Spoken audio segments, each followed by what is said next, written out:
Julianne Cecilia Jaillet was a 36-year-old from Bellevue, Washington. She was the mother of one and loved Fleetwood Mac.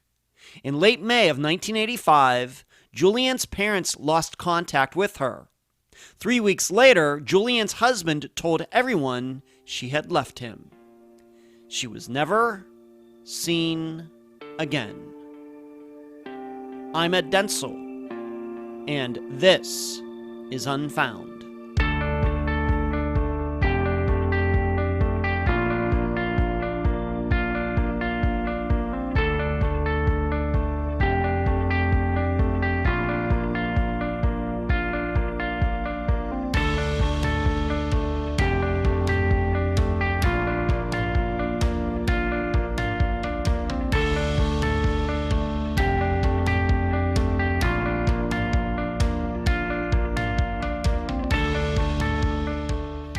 The world seems so much smaller now than it did when I was a kid.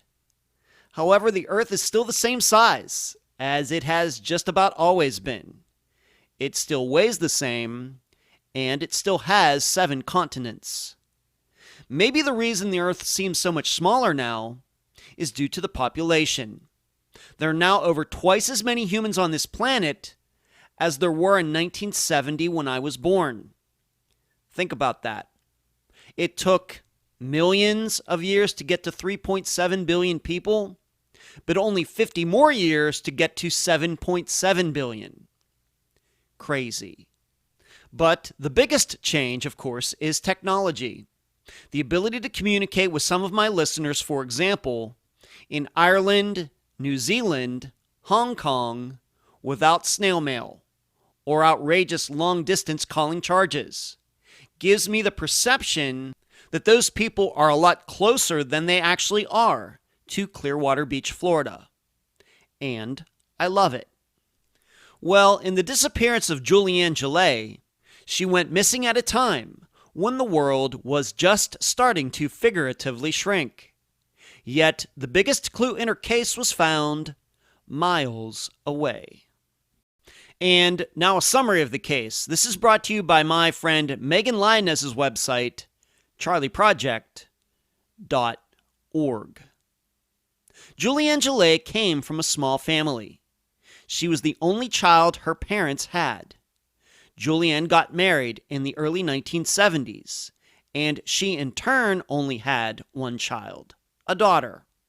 Yet this marriage ended in divorce. Julianne dated throughout the rest of the 1970s and 1980s, but no relationship really stuck. That was until early 1985 when Julianne got married to Ian Jaillet, a man she'd dated several years before. To this day, it's still unclear how the two reconnected. Nobody even knew Julianne and Ian were even in contact with each other until they got married. Not even Julianne's own daughter. However, the relationship was strained, with Ian being possessive and Julianne's daughter not liking him at all. So, in late May 1985, Julianne and Ian lived together in Bellevue, Washington, while Julianne's daughter lived with Julianne's parents about 20 minutes away. The last conversation Julianne had was within this late May time frame with her great aunt. Everything seemed fine. Then nobody heard from Julianne. Calls to her and Ian's house went unanswered for about 2 weeks before Ian picked up on June 11th. Ian said he and Julianne had a fight, and she left, and that this happened on June 1st. She was never seen again. Ian said he didn't file a missing persons report because he didn't know Julianne was actually missing.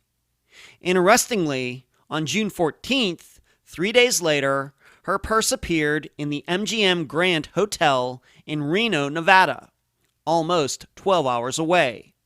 An employee found it and shipped it to Julianne's parents. The contents revealed no new information, and nobody at the hotel recalled seeing Julianne there.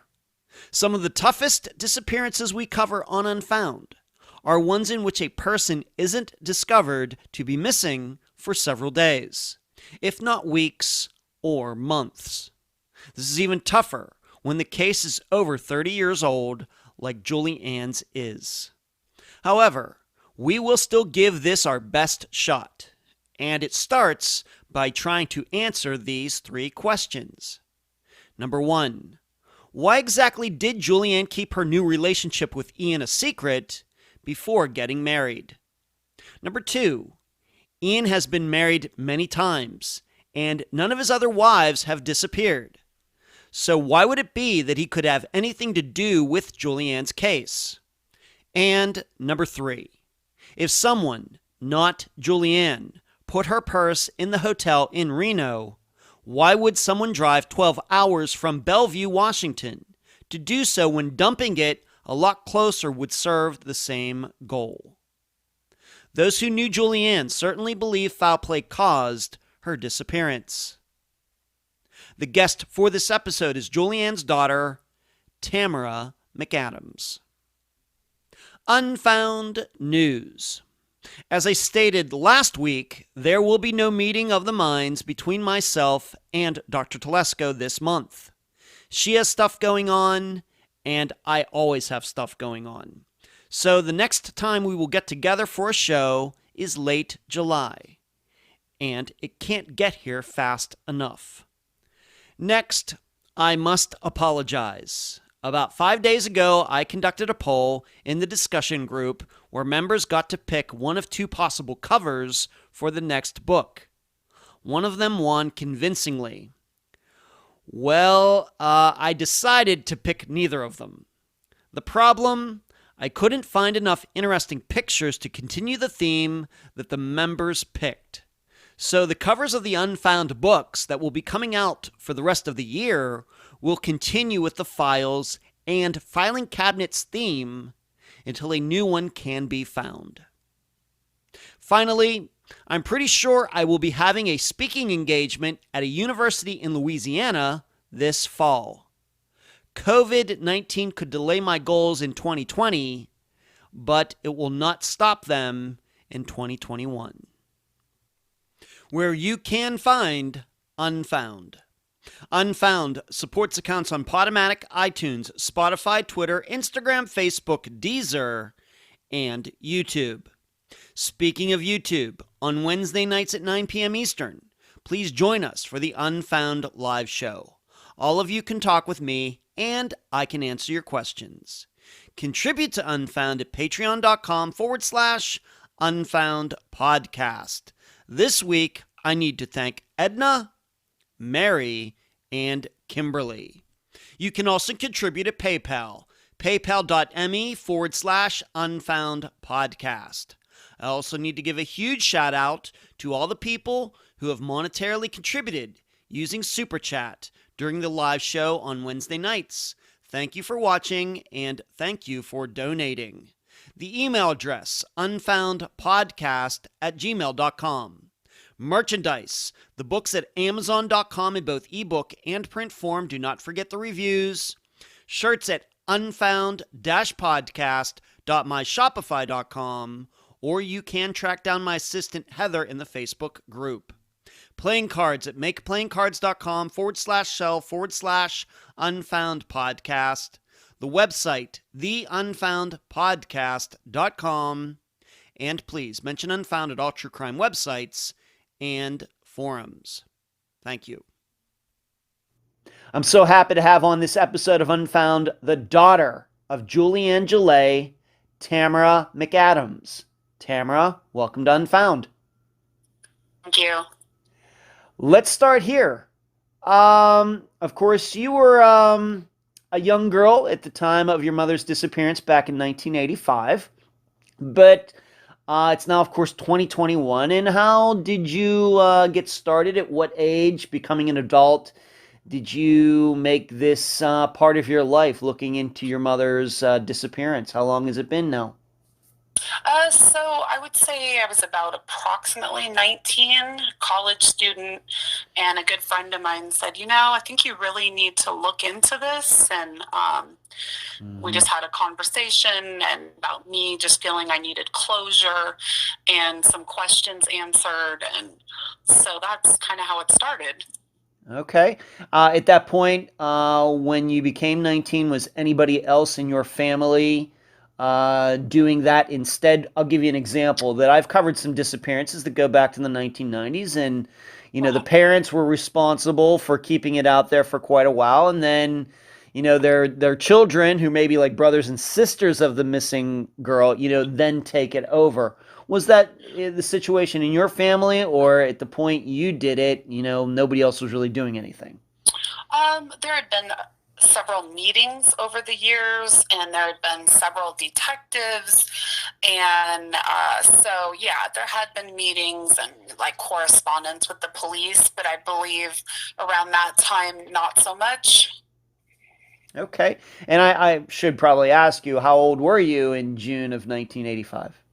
So I was 11 You're years 11. old. You're 11. Mm-hmm. Okay. Yeah. And so it was like about 8 years later that, you Mm-hmm. just decided to take this on. And so you've been working at this for a while. For a while, Yes. yes. Okay. Okay. Very good. All right. So I just wanted to make sure everybody knew about that. And in fact, the listeners should know right up until the point that we're doing this interview, you were sending me new information through text. We'd already talked a couple times, but you continue to dig new information up, right?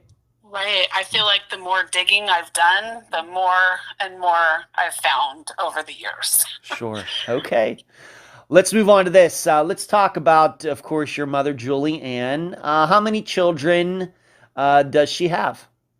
So I was her only child, her daughter, and then my grandma only had my mom. So Wow. kind of small on our side. Small family. Okay, I Mm-hmm. gotcha. Okay, so she had one daughter, you. Mm-hmm. You've already stated you're 11 years old. What do you remember about your mother as a mother? Was she strict? Was she kind of laid back? Of course, you're 11 years old.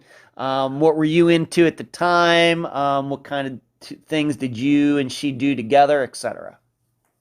Yeah, so I would say maybe a little strict, but I would say there was also a fun side. She smiled a lot, she laughed. My friends that were around her and family, all loved her. Everyone had good things to say about her. And yeah, like she would get me things that I loved. I remember a special doll I had that she had got me that was one of my favorite things.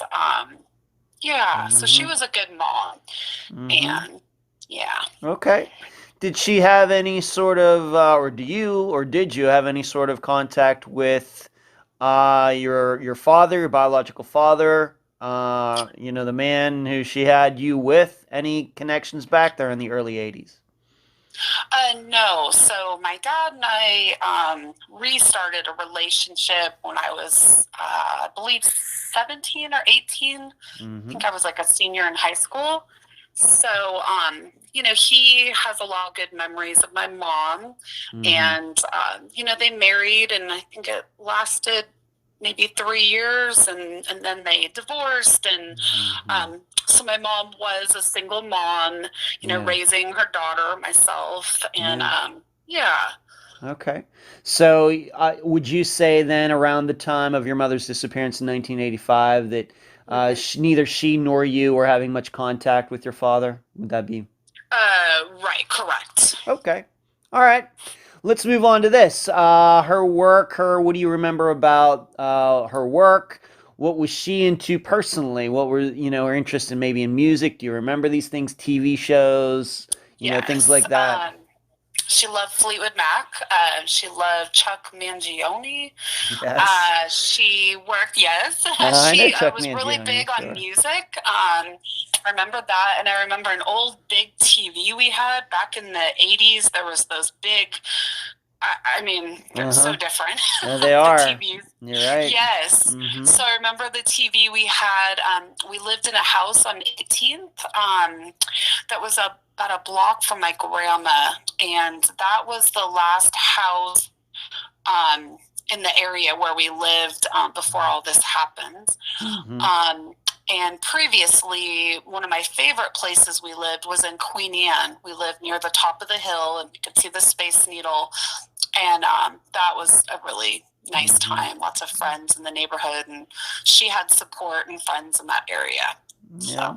Yeah, let's maybe talk a little bit about her friends. Did she get together with other parents, other mothers, and, I guess play dates, things like that? Do you remember that back? So I would say my mom kind of liked to go out a little bit, but yes, she would get together with friends, and that was normally if I was like at my grandparents for a sleepover or that type of stuff. And yeah, she did have a lot of friends. She was very social, very outgoing, and yeah. Okay. You didn't mention, did she have a job, a career? Did she go to school? What was the situation? She didn't go to college, but she did work at Frederick and Nelson. So that is when we lived in Queen Anne. Frederick and Nelson was like a high-end, almost like a Nordstrom. That was like the store to go to. All my birthday cakes came from there. I used to go visit her with my grandparents at work. So yeah, so those are good memories. Yeah. She was working nights before everything happened. I think it was sort of a new job at that time. So. Okay, so she was working in the evenings, nights at the time of her disappearance. Okay. Now you told me that she didn't drive a car. Did you tell me? I have that in my notes, or she wasn't. I kind of wonder, because my grandma didn't drive, if, and granted this was way back, this is in the 80s. So my grandma didn't drive and my grandpa drove. So I just wonder if that had anything to do with my mom. I'm not really sure, but I've always drove. So. All right, so your knowledge, of course, you were 11 at the time. You can never remember your mother behind the wheel of a car. No. Can't remember her ever having a driver's license, anything like that. No, I just wonder if she was just a single mom and maybe just money was tight, which I know it was back then. Sure. So, yeah, so maybe that was part of it. And then my grandparents were just, helped my mom as much as was needed, so. So would you say that she took public transportation, did a lot of walking? What was it? Yes, correct. Okay. And how far, maybe the last place, of course we're going to be talking about this house eventually, but how far did your grandparents live from where you and your mother lived? Well, so the closest we lived to my grandma was on 18th, and then leading up to what happened, she took this job in the evenings, and she moved out closer to Shoreline area, which would be, like a 20-minute drive, or on the bus, I don't know, 45 minutes, a little while. Okay. Okay, and this is all in the area that we're talking about for this disappearance in Bellevue, Washington. Right. Okay. So, so the house or the place she was living in Shoreline was right before the Lake Hills home. Okay. The last place that she had by herself before they got married. Okay, and we'll talk specifically about that address if you'd like to give that address out when the time comes. That's totally fine. Okay. Did your mother, I just have to ask this, I do this with every disappearance. Did your mother have any issues, any addictions, anything like that, any mental issues that you've ever heard about, etc.? No, I believe that she just, she liked to drink, and, it's possible that she may have needed help with that. That's not something that happened, but, I know that there were conversations with my grandparents regarding that. Okay. All right. Let's move on to this. He of course, is going to play a prominent role in our discussions here today. We are doing this interview, by the way, on June 13th, 2021. Let's talk about Ian Jaillet. How did he and your mother originally meet? My understanding is that they were an item at one time and then he came back into her life, but that original um, meeting of the two, I guess maybe in the 1970s, do you even know how that happened? I don't. I saw something in the case file, and it just that they got together about 3 or 4 years after the divorce. So that would be around 1978, I want to say. Mm-hmm. And they dated, and we lived with them briefly. I remember just a little bit. I was pretty young, so I Yeah, was like sure. 4 or 5. Of course. Yeah. And I just was told by a couple people, by my grandparents and by my cousin, that that when they split up, it got kind of bad, and that he kind of left us stranded. So my grandparents had to go out and get our stuff and move us. I don't know. Wow. To our next place. Okay. At that time, once again, the first time around, so was your mother and he were living together? Yes. Okay, in the late 70s, like you said, about 1978. So you don't know how they met, so this could have been, I don't know, through the job your mother had at the time, maybe you're out at a bar somewhere or something. I think they had some mutual friends, so it could have been through my godfather or someone else, maybe through David. Okay. So. You just said about being stranded. Do you now, maybe you didn't understand at the time because of your age, but do you now know why they broke up the first time around? I do not know. I just know he was controlling, and there was, I think, a lot of arguing and just, yeah. Okay. Is it your understanding that she broke up with him or he broke up with her? What's your understanding? That I do not know. Okay. Totally fine. Let's move on to this. Now, you told me, though, you've been very clear with me, though, that even as a young girl, late 70s, early 80s, well before your mother ever disappeared, that you did not like Ian. What do you, just in general, we're going to talk about the disappearance and his connection, but just in general between you and him, what do you remember about him personally? Well, I just really, really did not like him, like to the point where if I was going to see my mom, I did not want to see him. I did not want to stay at the house. So as a young girl, I think that either I witnessed some fighting or some really heated arguments where I just didn't feel safe. I just did not feel safe around him and did not want to be anywhere near him. Nothing like that. Okay. Did you voice this to your mother? Oh, to my mother, to my grandparents, lots of discussions. Anybody who would listen. Yes. Anybody who would listen. But to be honest, though, your mother, well, we don't know who broke up with who the first time around. But do you think it's possible that you not liking him could have been the cause of the breakup the first time around? I don't think so. Okay. I just don't. I wish I knew the circumstances. I was so young. I think I was 4, maybe 5 when they split up.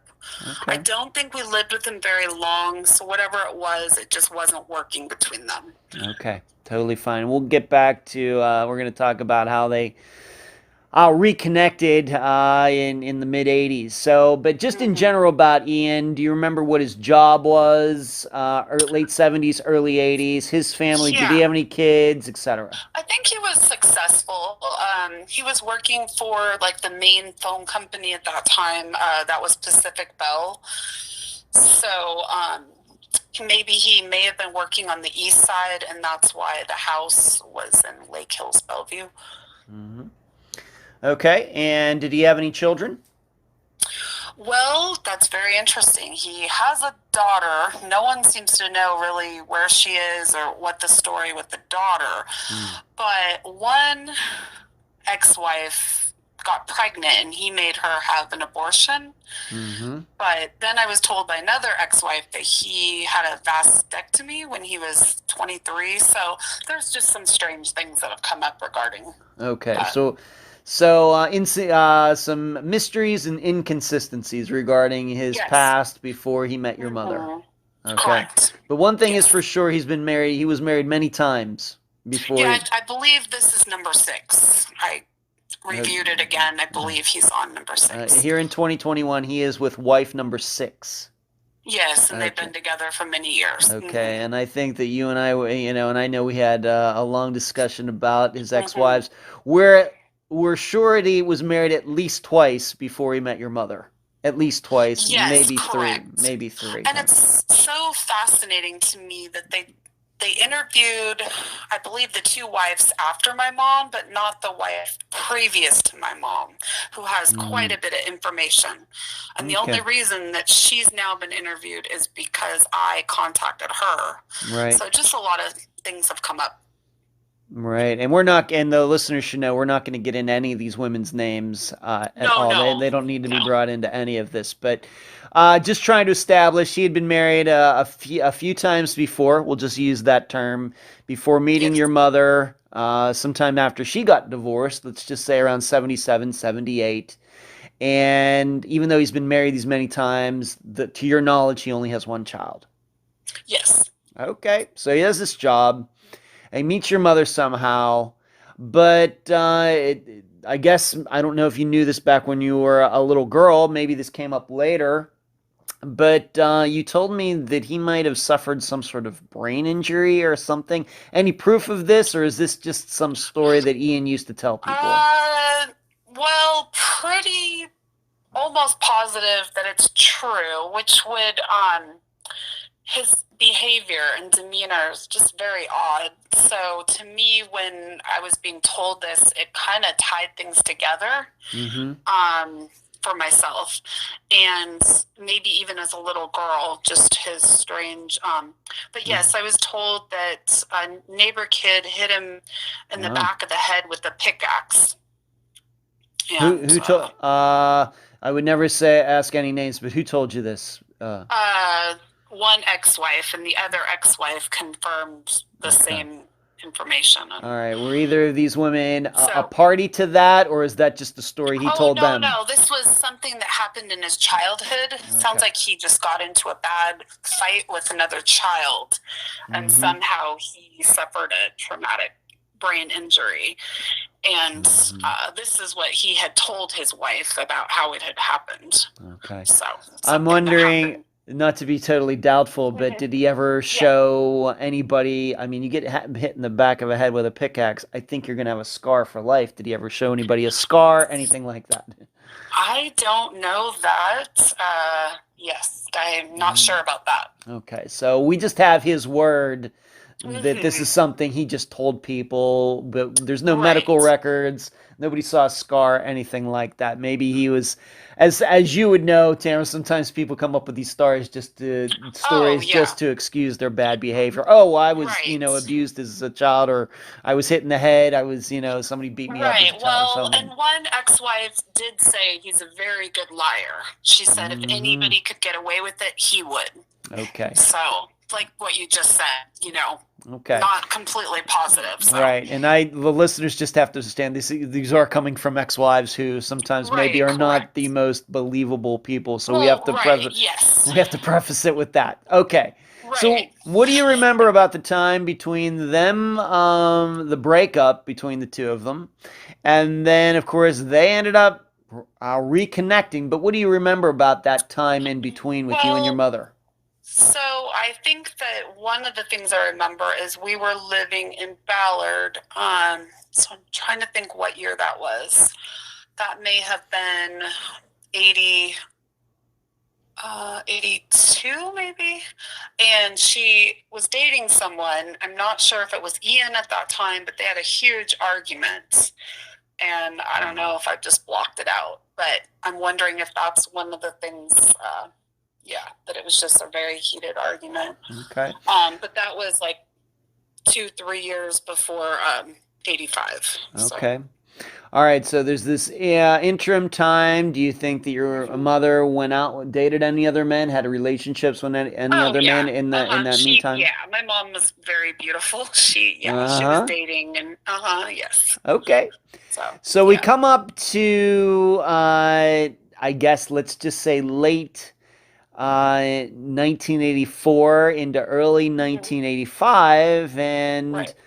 out of it's the way you explained it to me, but of course this is why we do interviews. You can explain it for yourself, but you gave me the impression that out of nowhere, she and Ian get married. I mean, how much of a shock was this to you, your grandparents, etc.?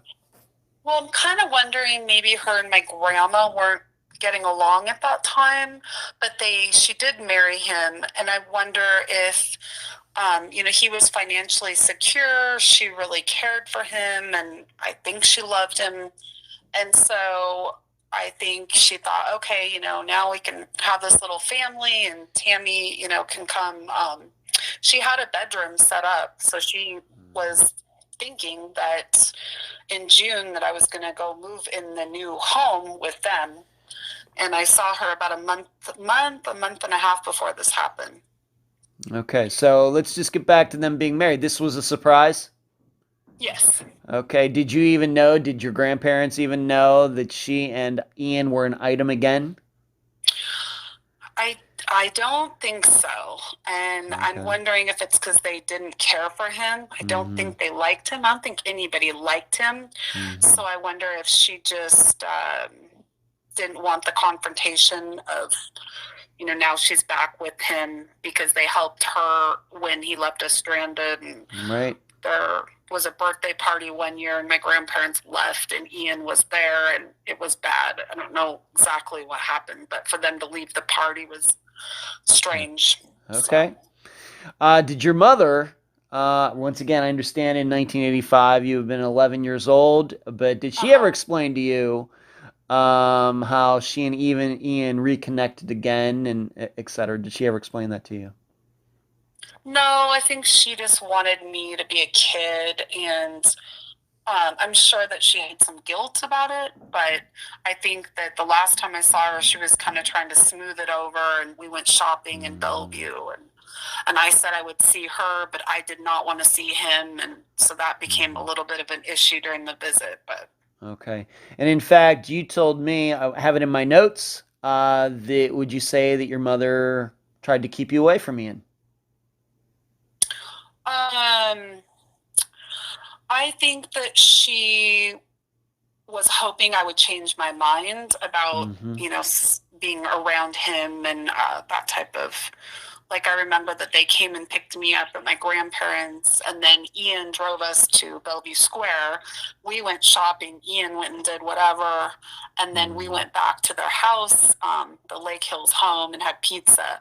My mom wanted me to stay the night, but I made them take me home because I hated him and I wanted to go home and be, just Mm-hmm. didn't want to be around him. All right. When you say So, home, being taken back to your grandparents' house? well, yeah, my, home at Uh, that time okay. it was just very stable, and yes. Okay. So, am I then under the understanding then that when Ian and your mother got married, that Mhm. did they get a house together? Did she move into his house? How did that work?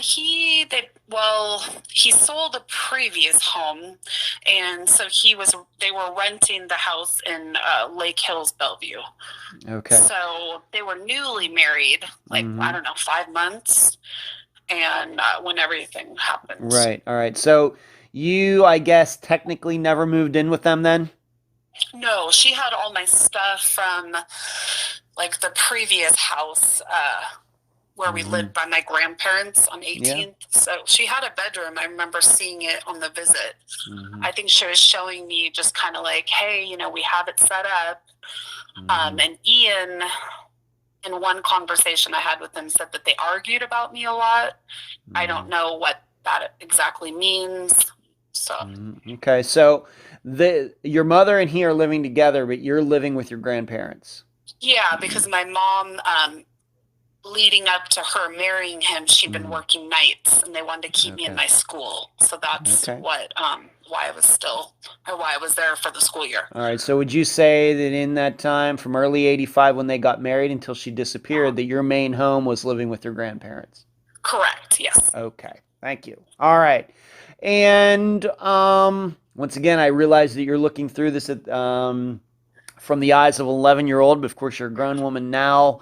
Right. Your observation regarding what you saw of their marriage between early 1985 and her disappearing. What did you experience between Julianne and Ian? I think that my mom, she seemed happy, and her and I think everything was fine. We had a great day. I mean, I remember the last visit, she gave me a poetry book and wrote something in it, the date. So we had a really fun day. We had lunch, we went shopping, all of that was great. I guess what I'm asking you is, once again, from your eyes, did you see anything No. that was abusive? Did you, maybe even your grandparents, did you ever hear them talk about being worried about their daughter being with Ian, etc. in those few months? No, but I believe I witnessed that when we lived with him when I was younger. So I believe I witnessed okay. a few arguments that maybe turned, I don't know, physical or possibly, just some aggressive and controlling behavior. All right, but we have to remember you were not living with them. So, but maybe I should ask how often. No, but I'm referring to when we were living with them years previous. Okay. Yes. How often then during that first half, let's say, of 1985, how often did you see and talk to your mother, being that you weren't living with her? I think it was a lot of phone calls, and it was, visits once in a while. So, yeah. Okay. What were the being that you were still living with your grandparents, Ian and your mother are living together, was there any plans in the near future that was going to change? You've already stated you stayed with your grandparents to stay in a particular school, but is it your then understanding that maybe that summer that you finally would have moved in with Ian and your mother, or was that going to continue for a while, the current situation? That's what my mom's hopes were, and so I think there was going to be more discussions. I think that her and my grandparents had discussed that. And so my grandparents were aware that, she wanted me to move in with them. And she was trying to, show them that, hey, I've got a room set up and I'm ready for Tammy to, come back and live with me. And then everything happened. So. Okay. Do you think that, once again, looking back at it now, do you think that Ian wanted you to move in with them? Oh, no, I don't think so. Okay. All right. Had to ask. All right, let's move on to this. His name probably is going to come up a little bit later, but we're not going to use his last name, but who is David? So, he was my godfather. And so the whole thing is very strange because he happens to be one of his closest friends. So there's a lot of things that come up with that. I guess I should say usually a godfather and godmother are usually friends of the father and mother, not the guy that comes along years later. How did that happen? Interesting. So my mom and David were good friends. He was married at that time. So him and his wife were my mom's good friends. And I remember going over and hanging out at their house. And then everything happened. And normally when something would happen like this, the godfather would call, would show up, would come take me, or, be involved because that's what a godparent does. Right. But if all this happened, then he just disappeared. I guess I'm just asking you, it's a little interesting to me that David's friends with Ian, but David's also your godfather. And so when you were born, David was designated as your godfather. Well, I don't know if it was when I was born or maybe 2-3 years later. I don't know exactly. Okay. There was a conversation because my dad also knew David and Ian, and my dad couldn't figure out why the child support was going to my grandparents, not knowing what had happened. So he called David, said, hey, let's go have lunch. And he said, what's going on? Where's Julianne? David said, she's gone and she's never coming back. All right, we'll get into that. That's probably a little foreshadowing here. just want to make sure the listeners though understand is that David your godfather, but he's very good friends with Ian. But was he friends with your mother first? Yes, he was. Well, I don't know who he was friends with first. I know that we went on a talk show in 1998, and I showed up at his house to talk to him. And my grandma was concerned about us going on TV because Ian would be watching.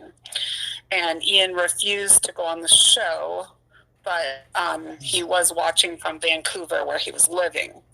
And I went to David's home to talk to him, and he said some really horrible things about my mother. And I got goosebumps on my arms. I'm like, I gotta leave. I just gotta get out of here. All right. So your godfather, who was friends with your mother, was not saying these. Once again, we're going way up to 1998. Was trashing your mother. Yes, correct. Okay. And through the whole case file, yes. Okay. What do you remember about the last time you saw or last spoke to your mother? Well, that was the visit. The last time I remember seeing her was when we went shopping. I believe that may have been the last time I saw her or communicated with her. And we had a great day. We went shopping. We had lunch, and I don't know if there was a phone call after that, but that was spring break, which was, like maybe a month and a half before everything happened. You went, so just so I understand this, you went like, even though you didn't really live that far away with your mother, it was like a month and a half of not seeing her after that? Yes. Okay. All right. What do you know about the last known conversation that Julianne your mother had with anybody? I understand it was an aunt. What date was this? What was the content of the conversation, etc.? Yeah, so they had a phone conversation, and my mom was in good spirits and was talking about the new home that they were renting and was buying furniture and was happy. And yeah, she just seemed to be doing well that time. Okay. And that was approximately about a week before or days before everything happened. Okay. This aunt, is that your mother's sister? Who is that?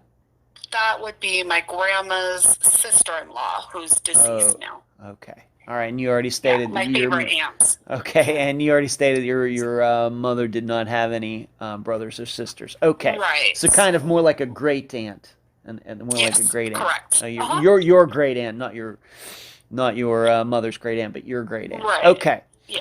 All right. Now, I've already stated, by the time the listeners are hearing our voices, they already have heard the intro to this episode. And they know that the date of your mother's disappearance is very vague. We have a long period of here in this particular disappearance where it doesn't seem like she had any contact with anybody, or at least it took a while for anybody to figure out that she was actually missing. And in fact, I have it in my notes, approximately 18 days of no contact. Once again, it's not your fault. You're 11 years old, but what do you now understand? Why is this period that long? What was it about the adults who knew your mother, maybe her job, etc., that this 18 days, it could go that long? What do you understand about that now? Well, it's confusing, but yes. So my aunt was the last, person to communicate. I believe my grandma, there'd been many phone calls and no messages, no one's answering the phone. And my grandparents lived about a half hour away. I believe if they were closer, they probably would have just drove over. So maybe they just thought she's working a lot or they're busy. But there was a phone call where my grandma finally got a hold of Ian, and he said that she was gone, and they had an argument. She packed up and took off, and my grandma said, well, what the hell are you talking about? And then she said, did you call the police? He says, no. She says, well, you call the police or I'm calling right now. That's how the police were notified. That was like, I guess we might call the final straw. That was the final straw that but broke the camel's back. but really, it took almost 3 weeks from that last Yes. conversation that your mother had until that point for this to happen.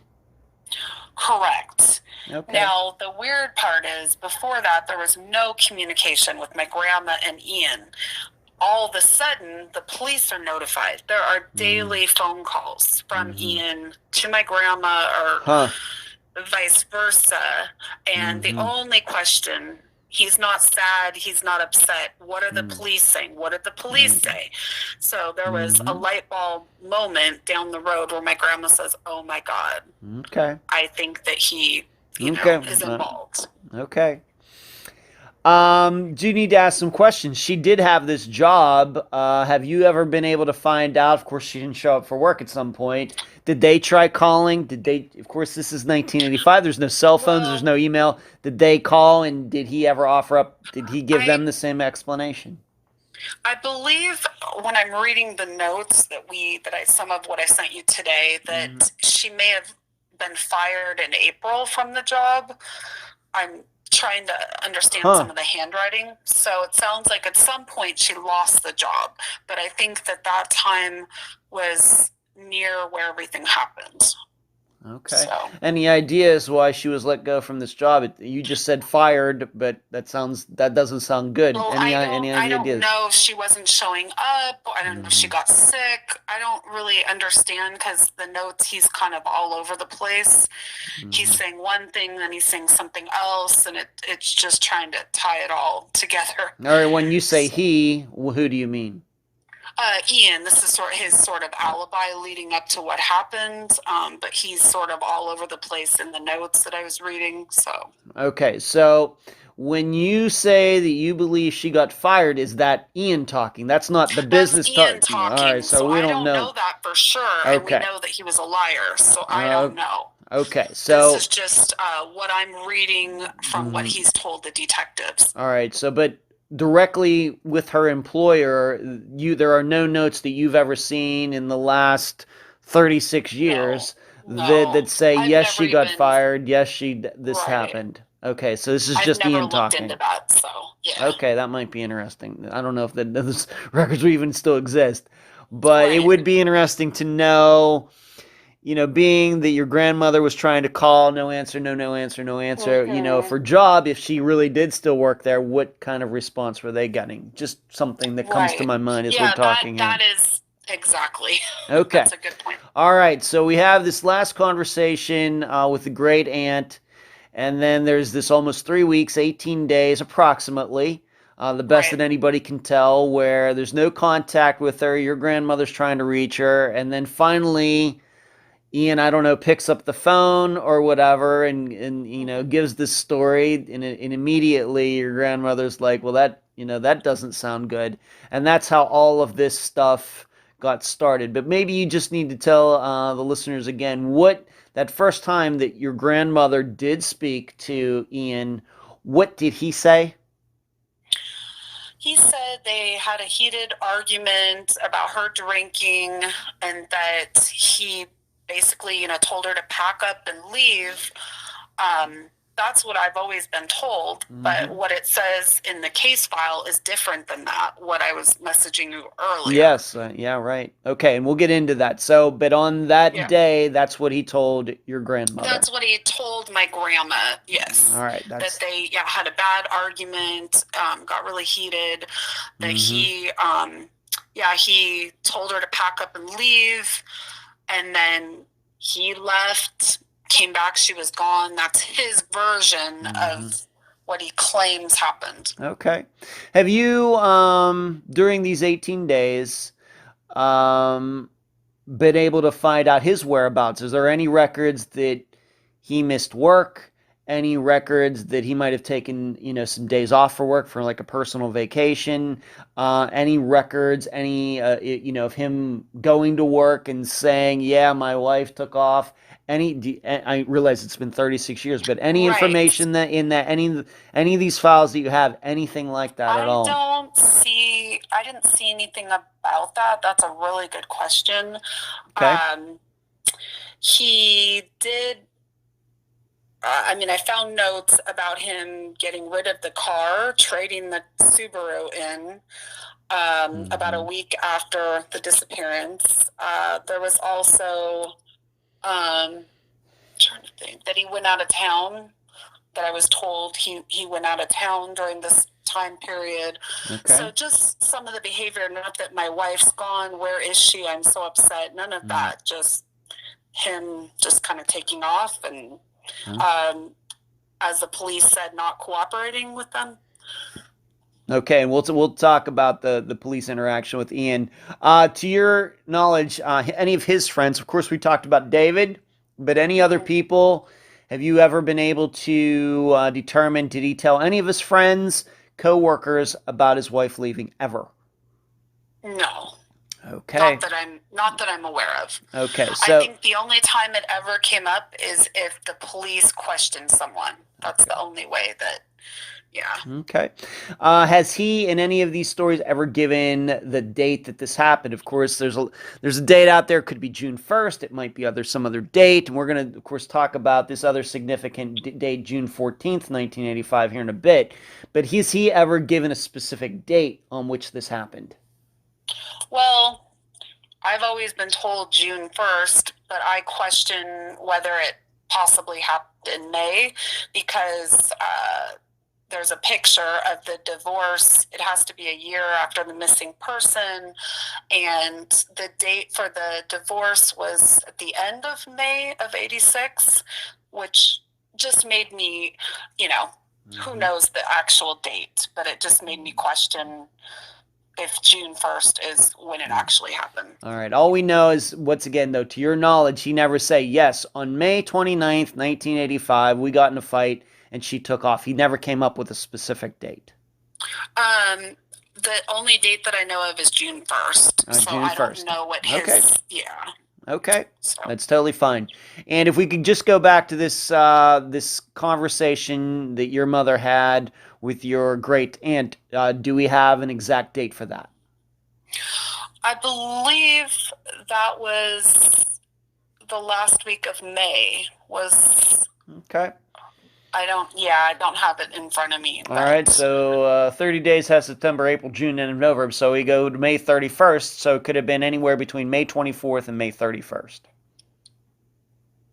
Yeah, I believe she thought it was about a week before the date that he gave police, which would lead me to believe the last week of May, somewhere in that time period.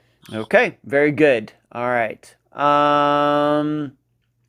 And we have to remember that it wasn't until your grandmother reached him, once again, 18 days later. So let's just say that your aunt talked to him on the 25th. And so we're now going, 7 days later would be like June 2nd. So there's 1 week. June 9th, 2 weeks. And we got these 18 days. And so let's just say around June 11th, maybe, is when your grandmother finally spoke to him. Is that a good guess? Maybe. Yeah, no, I think it's right around the time of the purse thing. Okay. But all right. That would be close. That would be close. June 11th, June 12th, June 13th, June 14th. Yeah. So, it would be close. I'm not absolutely definite on that, but... Okay, I'm just trying to put this all in a timeline for the listeners so they can kind of visualize this. So, the aunt last, the person that you would believe the most, your great aunt. Maybe your mother did speak to other people after that, but if it's somebody, then it's somebody maybe from a business or something. But as far as people who you know that you trust, it's this great aunt who spoke to your mother last. Let's just say around May 25th, and then it's not until approximately June 11th, June 12th, that your grandmother speaks to Ian, and of course we've already spoken about the story that he gave. So let's move on to this. So then, right after, seemingly, the best you can tell, right after this happens, and this is where we're going to move into the kind of what we would call the rest of the case. You just mentioned it, and I think probably of people who know about your mother's disappearance, this is probably one of the probably the biggest points that people know about it, is that her purse, out of nowhere, it seems, was found, although it's technically it wasn't. We'll get into that.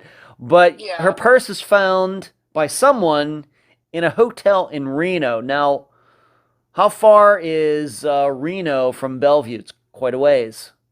Very far. Very Yes. far. Okay. And explain how that all occurred, that you and your family discovered that her purse was found there. Let's talk about that. Right. The purse was found in that lobby.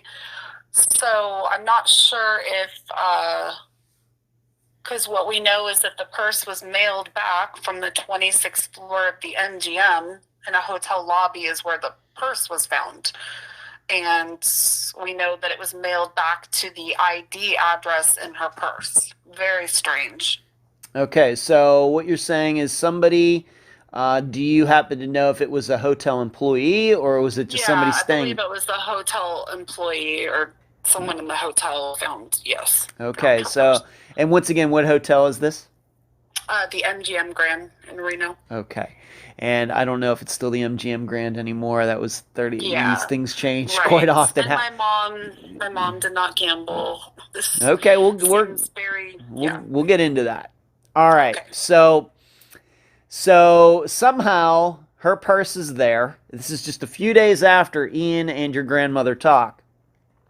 And somebody finds the purse, I guess goes through it, finds her ID and thinks, "Oh, well, I'll just ship this back to Bellevue, Washington, or Mm-hmm. wherever she was living at the time." What Right. what did your grandparents think when, of course, they're already thinking that your mother's missing? Then all of a sudden, her purse shows up, I guess, in a box on their front door. How did your grandparents react to that? I know that you were living with them. How did they react? They just thought it was very strange, very out of character, not somewhere they thought that she would just go. So Mm-hmm. it just didn't add up. Mm-hmm. Now you said it was in the lobby, but you also say the 26th floor? I mean, The what? 26th floor. All right. So Yeah. was it the lobby or was it the 26th floor? That doesn't. Well, I was told the 26th floor lobby, so I don't know if there was a couch or an area they found it.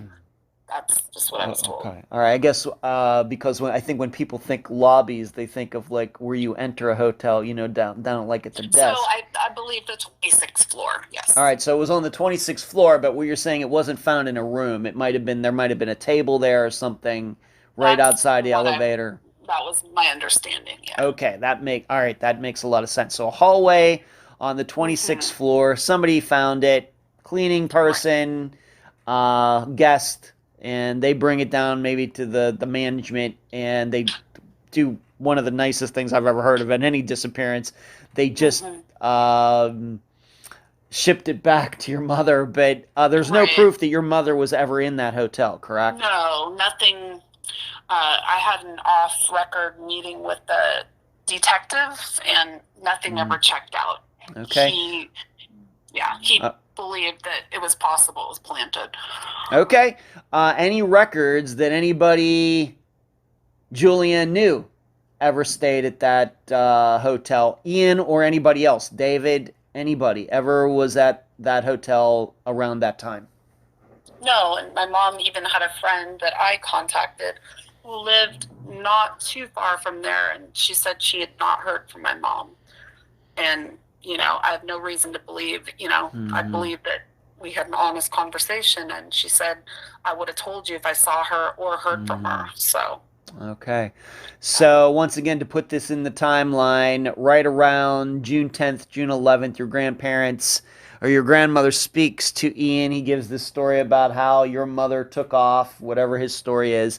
And then, just strangely, days later, on June 14th, is when the purse is found. And then it was, of course, got back to your grandparents sometime after that. right. Okay.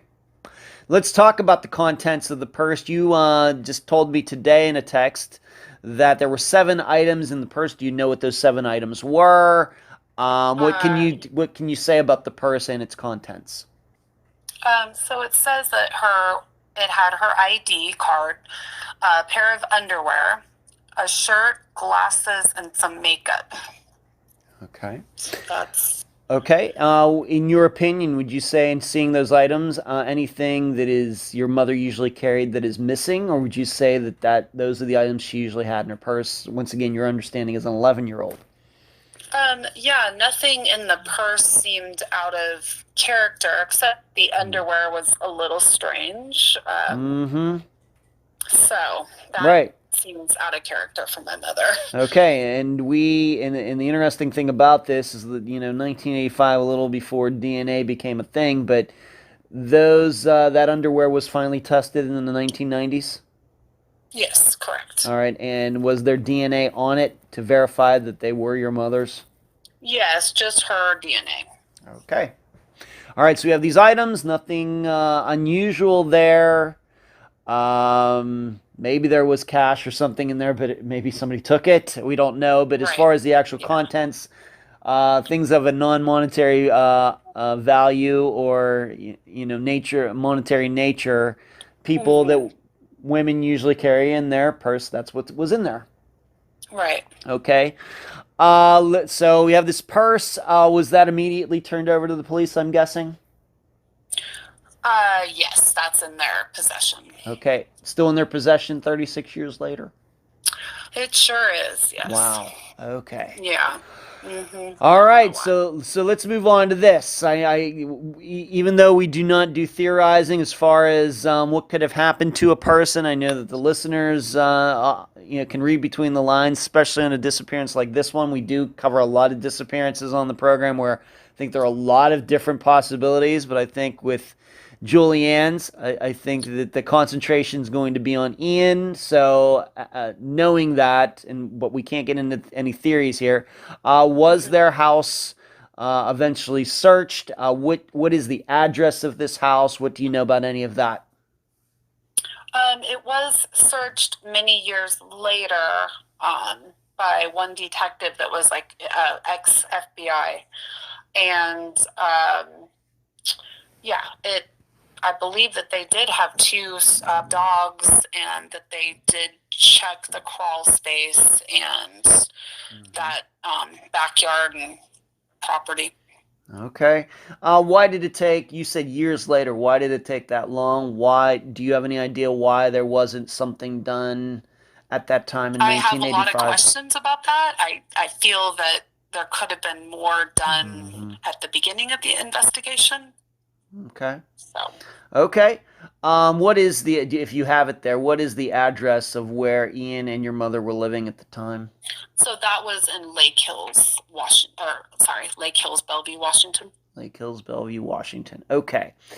So in this information that you just recently sent me about the house being searched, but unfortunately it wasn't until years later, which you and I both agree is a little unusual.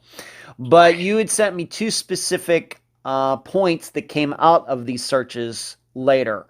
Number one were two mounds, M-O-U-N-D, two piles of dirt, I guess you put it that way, in a crawl space.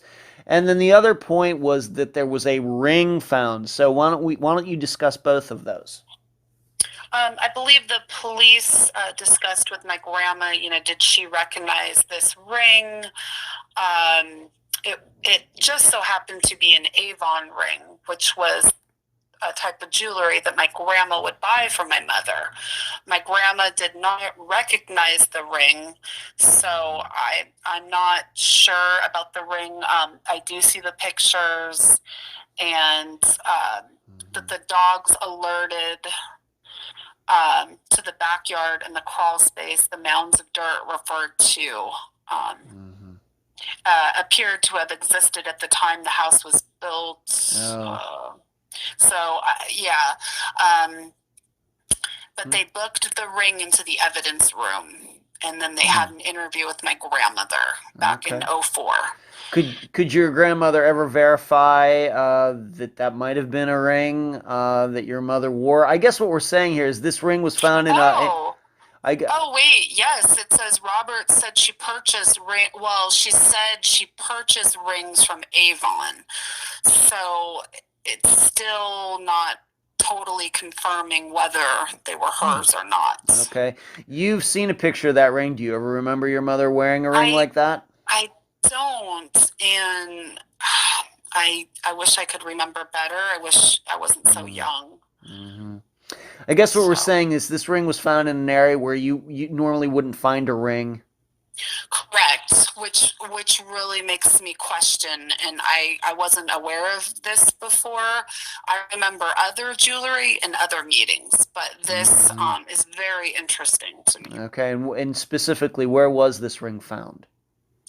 Well, it says the dogs alerted to the backyard and the crawl space. It says adjacent to the chimney. So it sounds like it was, Okay. oh, the cadaver dog searched the property and crawl space.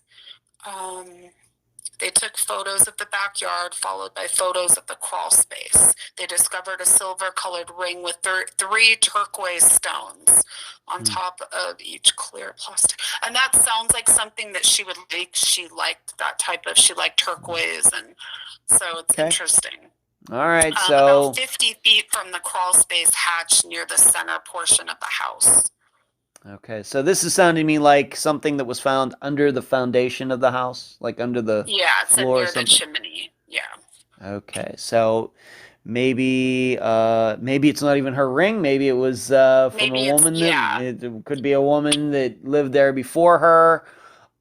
Maybe it could have been left there. Maybe the people who originally built the house, and and it just got lost, and they weren't able to find it. We just don't know. Unfortunately, it's never been verified. I don't know either. And Grandma, I feel like part of me thinks my grandma would have recognized it because the timing would have been around a time where she saw my mom a lot, and she bought her the Avon stuff. So not quite too sure about all that.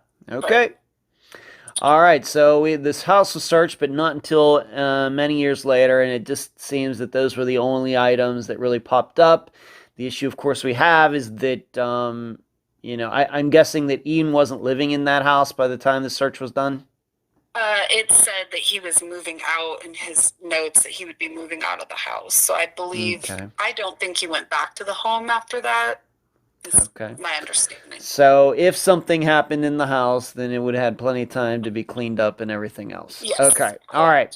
Let's move on to this. You've already stated that it's hard for you to understand why the police didn't do a search back in 1985 instead of them waiting till many years later. We've already talked about the ring being found, etc. In general, being that obviously, I think the police or the listeners are getting the idea that you do have extensive notes. You have a lot of paperwork regarding your mother's disappearance, which I will tell you, Tamara, is very rare. So you're very fortunate to have all of that. A lot of my and they explained to me some of what was released to me is not normally what but they knew that I was very determined to try to solve her case or get closure. Well, that was nice of them. I commend them for that. That is very rare. What would you say their attitude was at the time? Once again, not your attitude, but the police attitude toward your mother's disappearance and Ian. In fact, they did say something about Ian at some time regarding him. Right. They just... well, in the later years, it was they didn't have the evidence. I did meet with a couple different prosecutors.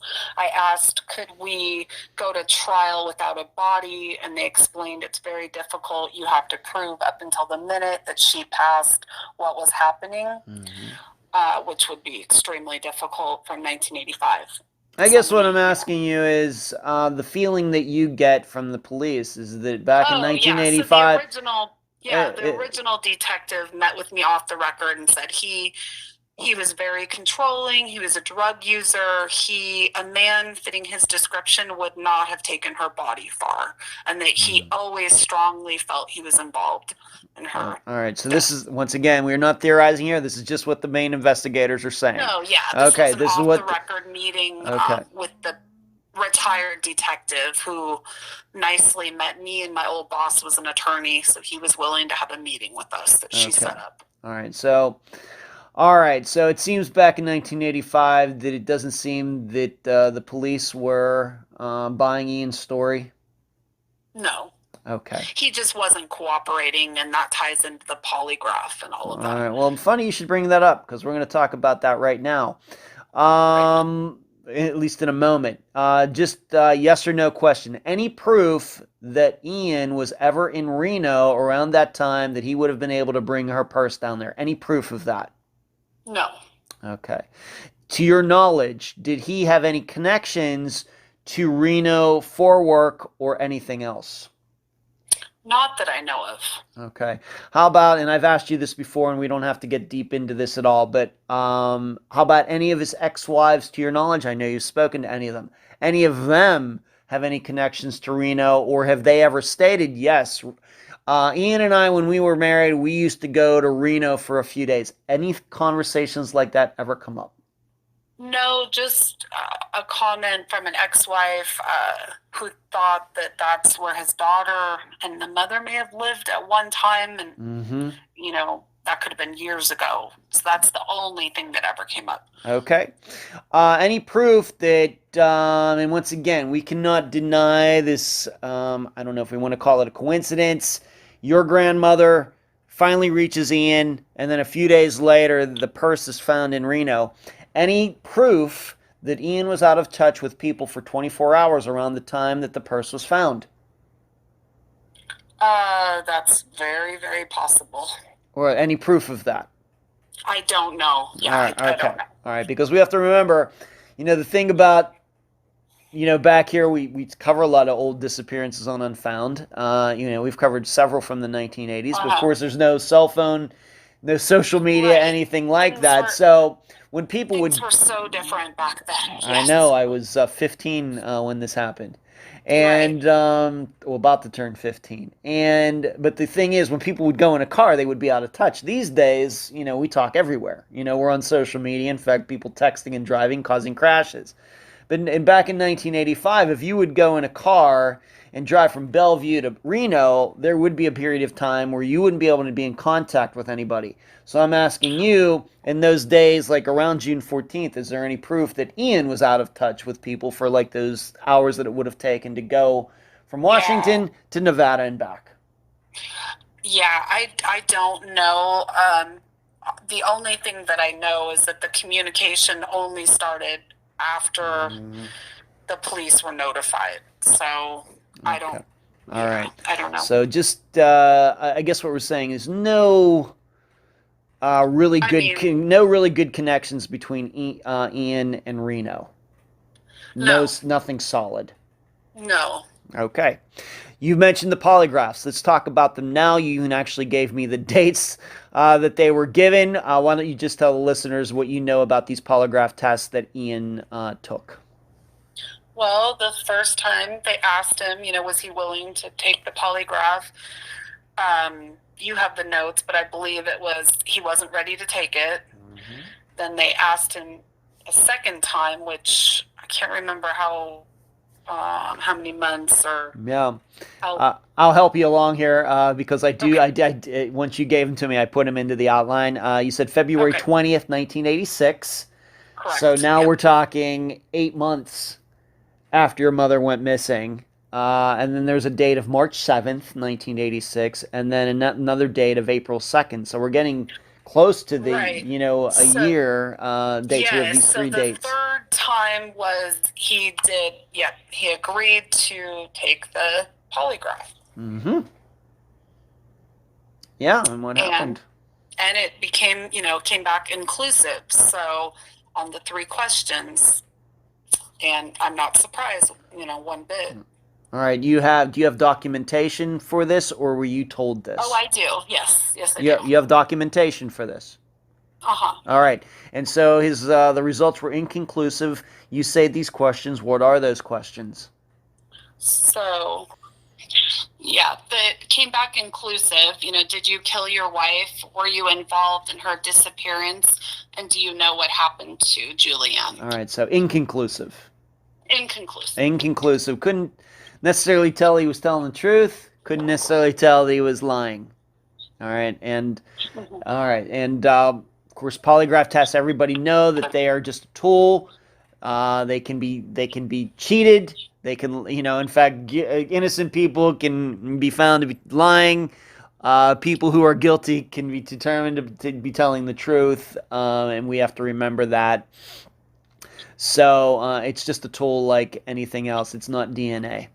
Okay, but he did eventually agree to do this, but we have to remember many, many months after your mother went missing, which I certainly believe affects polygraph results.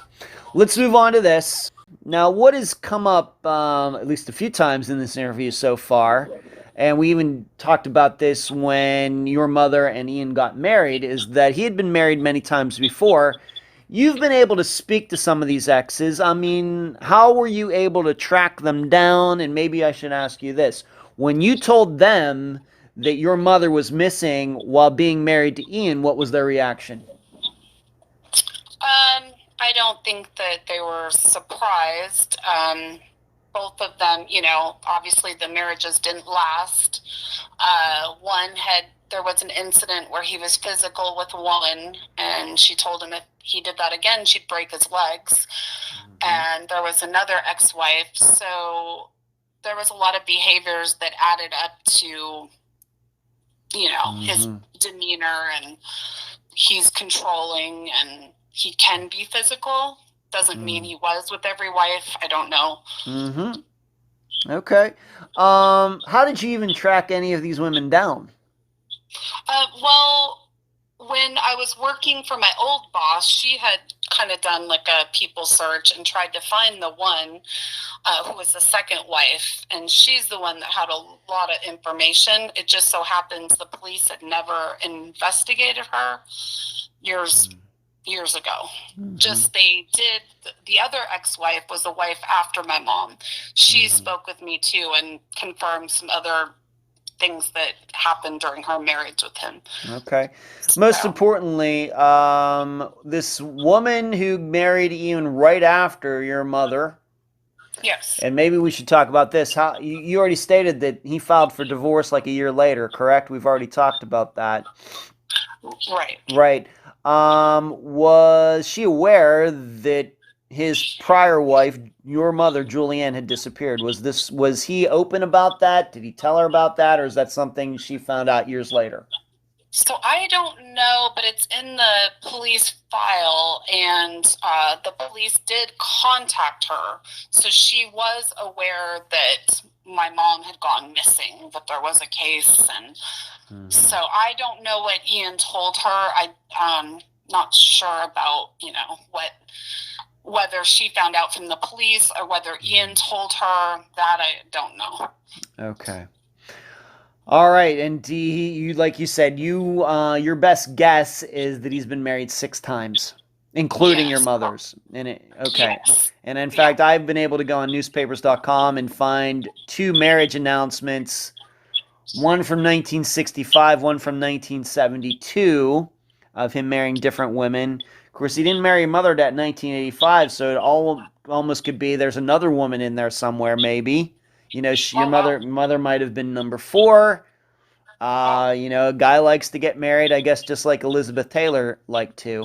But you've had a chance to talk to some of them, and would you say that these women have been supportive of what you're doing here? Have they been helpful? Yeah.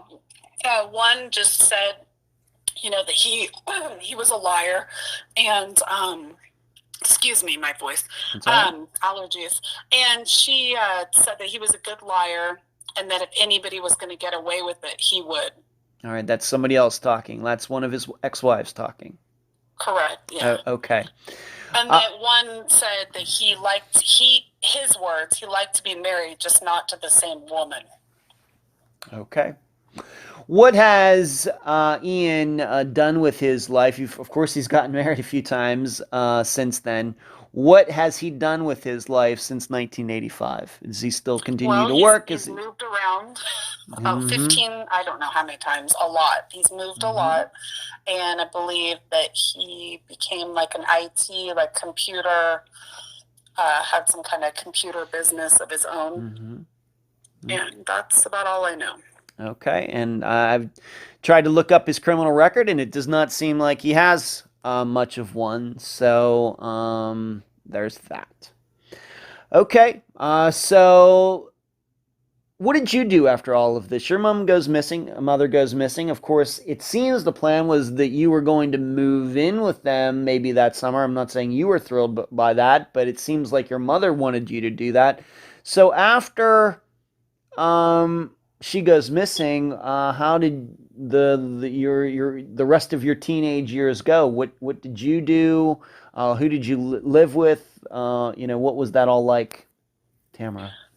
Right. So my grandparents, sat me down and told me my mom was missing that June. And then I was sent to my aunt and uncle's in Minnesota, St. Paul. And so spent the summer there with my aunt and uncle at their house. And then they had a second place, a lake house. So, had a lot of fun, was with my family, kind of distracted from back home what was going on. Mm-hmm. And went back in the end of August, I believe, stayed at my same school, stayed with my grandparents, the stability, played sports. I just kind of wanted to be a kid. I knew this had happened. It didn't make a lot of sense to me. Back in the 80s, you didn't really hear about this type of stuff. So it was a little confusing, I think, when I was younger. So. Okay. And so you ended up graduating from that same school? Right, yeah. Mm-hmm. So I went to the same elementary, middle school, high school, graduated high school, went on to college, still playing basketball, still, hanging out with my friends and, yeah. And would you say that the disappearance of your mother came up very often in conversations that you would have with people that you met? Would they, did they even know, or did you have to bring it up, or was that something that was like a topic you didn't talk about? How did you handle it? So I would say like my closest friends that knew me from like elementary. So there's a group of us that all went to school for 12 years together. So they're aware and they've known. Some people close to me are aware. Now it seems a little more accepted. Back then you just there wasn't social media. You didn't hear about all of this all the time. I did ask my grandparents why they didn't go to like the news station. Yeah. And they just said they wanted to protect me. So with my family, I think there was always this, we want to protect Tammy. We don't want something to happen to her as well. And I was young. And so, I wish they had maybe pursued some of that a little more, but, they didn't. Okay. When you finally decided, you said you're 19 years old. And you started looking into this, and it seems to me up until this day, 2021, you're still gathering information. I think it's great that you have as much information as you do. I've already stated that a lot of my guests don't have even 1/4 of what you have. What kind of response did you get from your family when you said you were, going to start doing this? Because maybe you don't know this, but I can tell you a lot of the guests who are on Unfound, although we don't talk about it, they're the only one in the family that's working on this, and they get no support. A lot of family members just want to make it to all go away for whatever reason. Yes, but for you, what's it been like for you? And of course, maybe your grandparents are deceased now, but how did they feel about it at the time? And maybe extended family, how do they feel about what you've been doing? So I feel that my family has been supportive. Me and my dad talk about it quite a bit. I always feel like I can call my dad and he's like, oh, I remember this.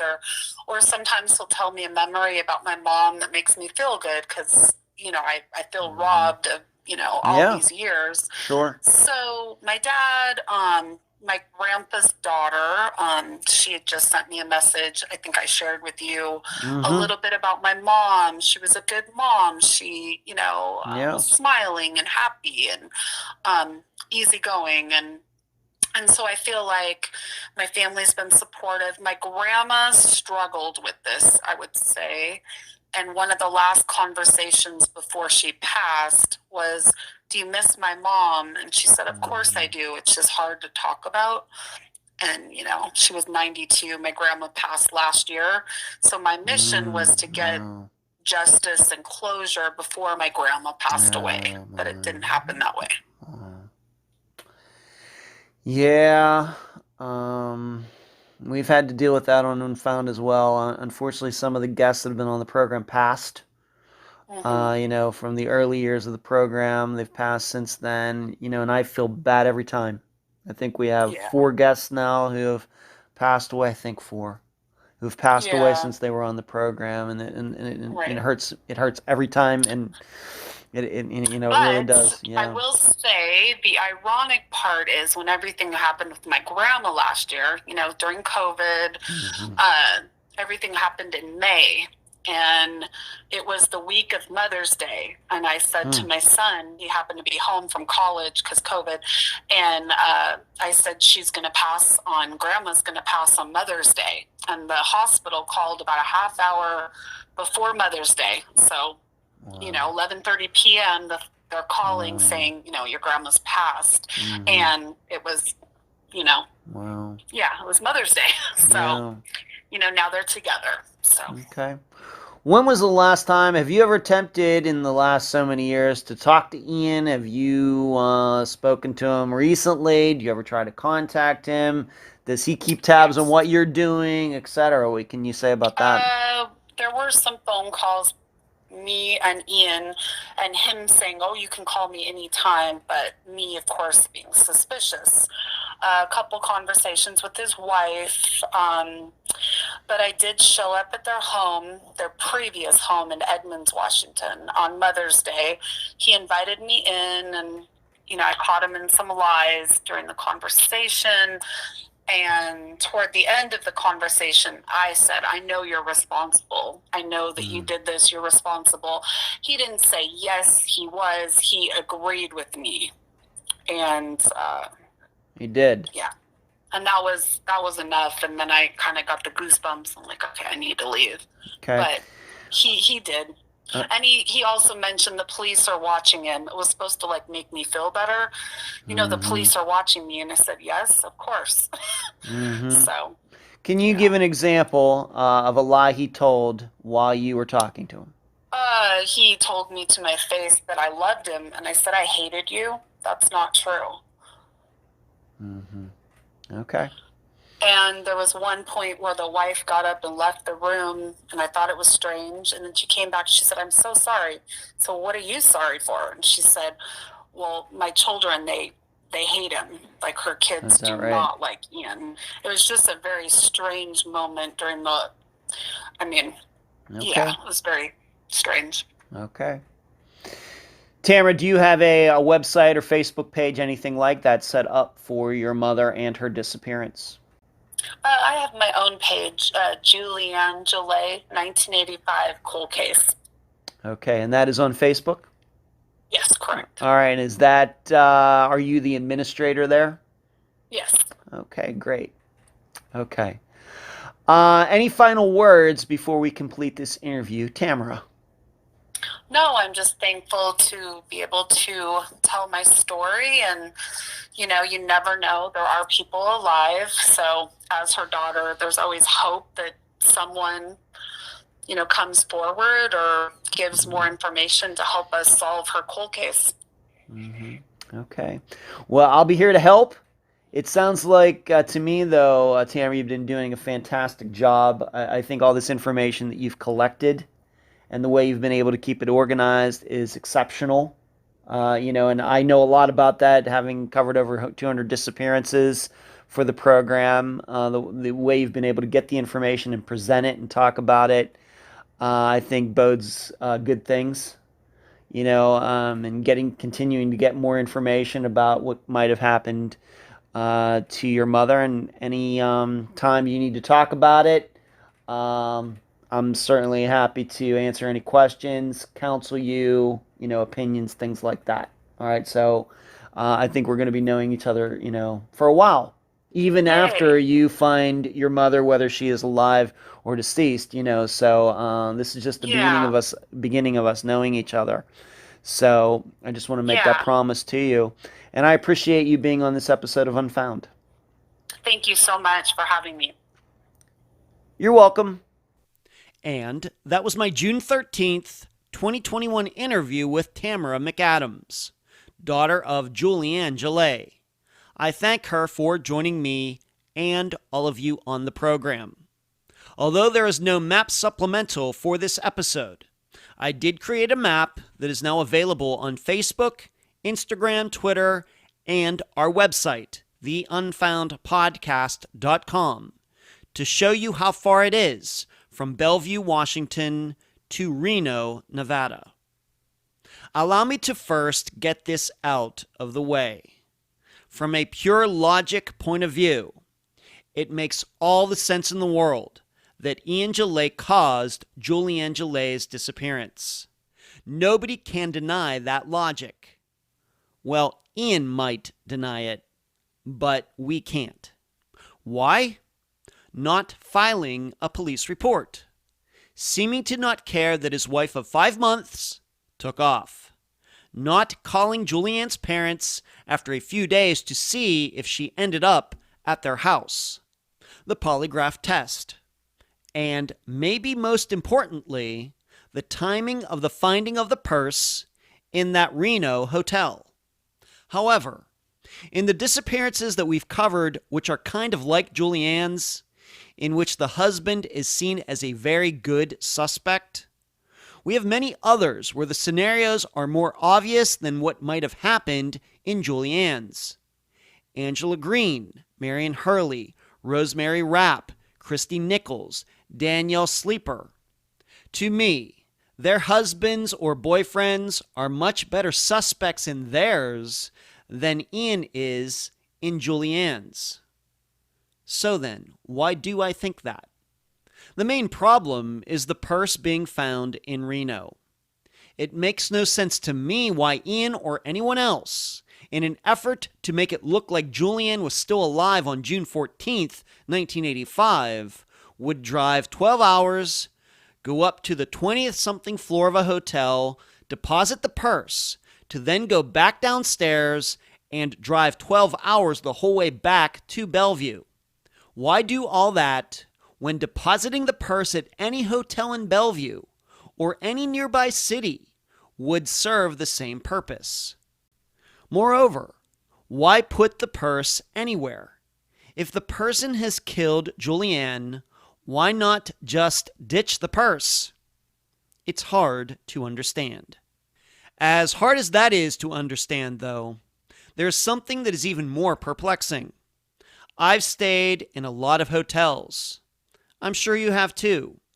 They usually have lost and found boxes or bins or storage areas. Yet, I guess we're to believe this MGM employee declined to put the purse aside in case Julianne came back. Instead, this employee found the address on Julianne's ID, got a box, put the purse in it, taped the box up, wrote the address on it, and probably paid for the shipping out of this employee's own pocket. Doing this all for a woman whose name was surely not on any record as having ever stayed at the MGM Grand Hotel. Gotta tell you, that's miles away from my experience regarding how hotels treat such situations. I'll leave the theorizing up to you. And that's the program. If you found it informative, please go to the app that you use to listen to Unfound and give this podcast a nice review. I thank you for listening. I'm Ed Densel, and you've been listening to Unfound.